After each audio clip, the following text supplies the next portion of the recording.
Omicron is so much more contagious than the previous variants have been. And it's hitting kids harder than the previous variants. Child COVID-19 hospital admissions have hit an all-time high. I think a lot of the safeguards that people had in place before had been lost. So many kids getting infected, and when the sheer numbers go up, that percent unfortunately starts to get more of our kids put into the hospital.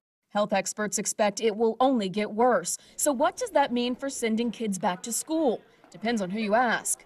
We can keep our students safe, and we can keep them in person together learning. We really want our kids in school. So if we're talking about a 1 to 2 week delay to try to get past the peak of this, I think that's reasonable. Trying to open schools at this point, it's hard to imagine how things will go well, especially if you start seeing absences of school teachers, bus drivers, cafeteria staff. That's all going to feed into this. How the return to school is being handled depends on the district and sometimes the school, but the advice is the same.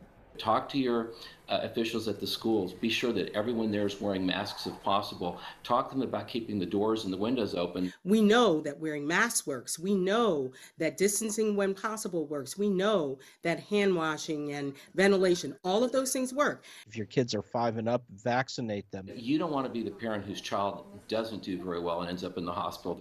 I'm Britt Conway reporting.